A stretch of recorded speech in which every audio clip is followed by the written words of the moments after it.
Bismillahirrahmanirrahim. Assalamualaikum warahmatullahi wabarakatuh. Alhamdulillahirabbil alamin. Assalatu wassalamu ala asyrofil anbiya'i wal mursalin wa ala alihi wa sahbihi ajma'in wa ba'd. Ittaqullaha haqqa tuqatih wa la tamutunna illa wa antum muslimun. Ikhwani rahimakumullah, alhamdulillah kita berjumpa kembali. Semoga kita semuanya dilancarkan dan dimudahkan semua urusannya, diberikan rezeki yang barokah dan manfaat fidin wa dunya wal akhirah. Amin. Ikhwani rahimakumullah, dalam Al-Quran itu ada kaidah bahwa kalau ada istilah yang mungkin bersama-sama dalam arti namun pengertiannya berbeda, juga ada istilah yang satu tunggal, yang satunya jamak, padahal itu merupakan lawan kata. Sebagaimana dalam Al-Quran itu ada kata yamin yang berbentuk tunggal dan lawannya kiri, yaitu syama'il yang berbentuk jamak. Ikhwani rahimakumullah, pada kesempatan ini kami akan menjelaskan mengapa dalam satu ayat ada kata yamin yang artinya kanan berbentuk tunggal dan kata syama'il kiri yang berbentuk jamak. Penjelasannya seperti berikut ini. Surat An-Nahl 48. A'udzubillahi minasyaitonirrajim. Awalam yarau ila ma khalaqallahu min syai' yatafayya'u tilalu 'anil yamini wasyama'il sujjadan lillah wa hum dakhirun. Artinya, dan apakah mereka tidak memperhatikan segala sesuatu yang telah diciptakan Allah, yang bayangannya berbolak-balik ke kanan dan ke kiri, dalam keadaan sujud kepada Allah, sedang mereka merendah diri. Dalam ayat ini, kata al-yamin, kanan, bentuk tunggal, dan kata syama'il, kiri, bentuk jamak. Penjelasan surat An-Nahl 48.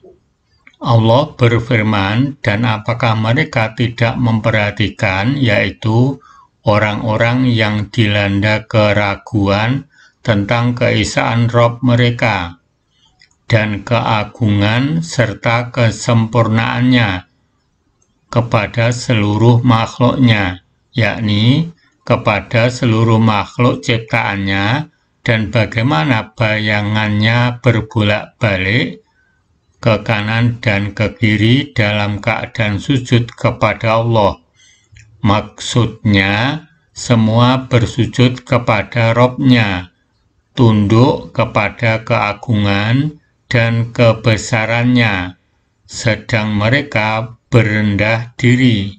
Maksudnya, dalam keadaan hina dan dina, berada di bawah pengendalian, pengaturan, dan kekuatannya. Tiada seorang pun dari mereka kecuali ubun-ubunnya berada di tangan Allah dan pengaturannya berada di sisinya. Ikhwani arsadukumullah, demikian tadi yang kami aturkan ayat yang di dalamnya ada kata yamin yang bentuknya tunggal, artinya kanan, dan kata syama'il yang bentuknya jamak, artinya kiri. Kemudian kami akan mengaturkan ayat yang mirip, ada tunggal dan ada jamak, yaitu kata nur yang berbentuk tunggal, artinya cahaya, lawannya adalah kegelapan, dulumat, yang berbentuk jamak. Adapun penjelasan dan ayatnya seperti berikut ini. Surat Al-Maidah ayat 16. Yahdi bilahu manittaba'a ridwanahu subulas salami wa yukhrijuhum minadh-dhulumati ilan nur bi'idnihi wa yahdihim ila siratim mustaqim. Artinya, dengan kitab itulah Allah menunjuki orang-orang yang mengikuti keridhoannya ke jalan keselamatan. Dan dengan kitab itu pula Allah mengeluarkan orang-orang itu dari gelap gulita kepada cahaya yang terang benderang dengan seizinnya, dan menunjuki mereka ke jalan yang lurus. Dalam ayat ini kata An-Nur, cahaya, bentuk tunggal, dan kata Dzulumat, kegelapan, bentuk jamak. Penjelasan surat Al-Maidah ayat 16, Nabi Muhammad merupakan cahaya dari Allah sebab dia datang membawa petunjuk dan kebenaran, dan Al-Quran itu merupakan cahaya agung dan kitab yang jelas sebab menerangi jalan bagi manusia, menjelaskan apa yang samar bagi mereka, dan meruntuhkan gelapnya keraguan dan kebingungan. Ia petunjuk menuju jalan hidayah dan keselamatan dunia dan akhirat, yang dapat mengeluarkan dari gelapnya dan kesesatan menuju cahaya keselamatan dan petunjuk.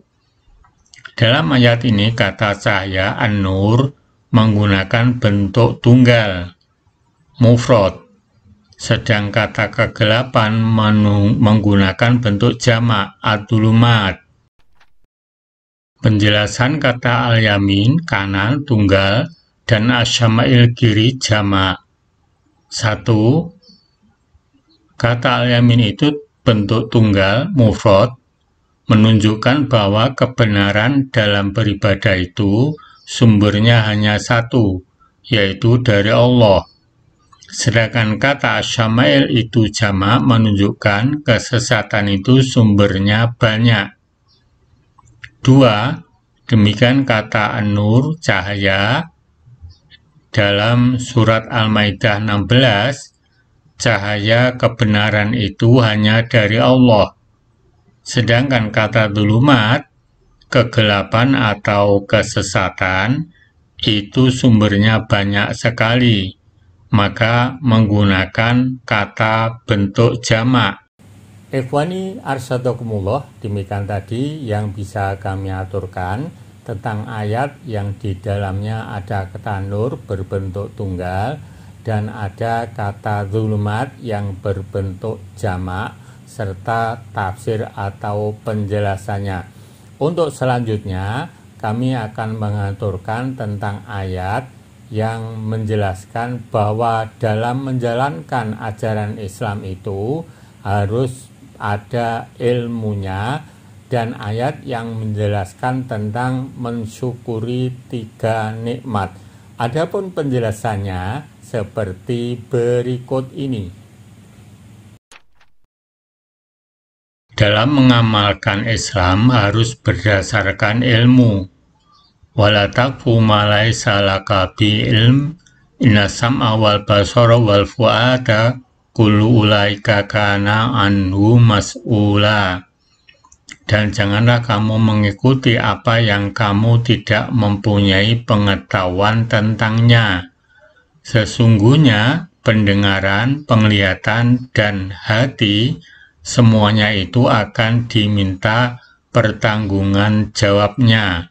Al-Isra 36. Penjelasan ayat, dan janganlah engkau, wahai manusia, mengikuti apa yang tidak engkau ketahui. Akan tetapi pastikan dan verifikasi akan kebenarannya dahulu. Sesungguhnya manusia akan dimintai pertanggungjawaban mengenai bagaimana ia menggunakan pendengaran, penglihatan, dan hatinya. Apabila dia mempergunakannya dalam perkara-perkara baik, niscaya akan memperoleh pahala. Dan jika ia mempergunakannya dalam hal buruk, maka dia akan memperoleh hukumannya. Bagi yang tidak mensyukuri 3 kenikmatan diancam jahanam. Walaqad dzara'na li jahannama katsiran minal jinni wal ins lahum qulubun la yafqahuna biha wa lahum a'yunun la yubsiruna biha wa lahum adhanun la yasma'una biha ulaika kal an'am bal hum adall ulaika humul ghafilun. Artinya, dan sesungguhnya kami jadikan untuk isi neraka jahanam kebanyakan dari jin dan manusia. Mereka mempunyai hati, tetapi tidak dipergunakannya untuk memahami ayat-ayat Allah. Dan mereka mempunyai mata, tetapi tidak dipergunakannya untuk melihat tanda-tanda kekuasaan Allah. Dan mereka mempunyai telinga, tetapi tidak dipergunakannya untuk mendengar ayat-ayat Allah. Mereka itu sebagai binatang ternak, bahkan mereka lebih sesat lagi. Mereka itulah orang-orang yang lalai. Al-A'raf 179. Ikhwani rahimakumullah, demikian tadi yang bisa kami aturkan tentang kata yamin yang berbentuk tunggal dan lawannya syama'il berbentuk jamak, dan ayat-ayat yang mirip dengan berbentuk tunggal tadi dan lawannya jamak. Semoga menjadi perbendaharaan kata atau ilmu kita dalam memahami ilmu-ilmu yang terkandung dalam Al-Quran. Amin. Billahi taufik wal hidayah. Assalamualaikum warahmatullahi wabarakatuh.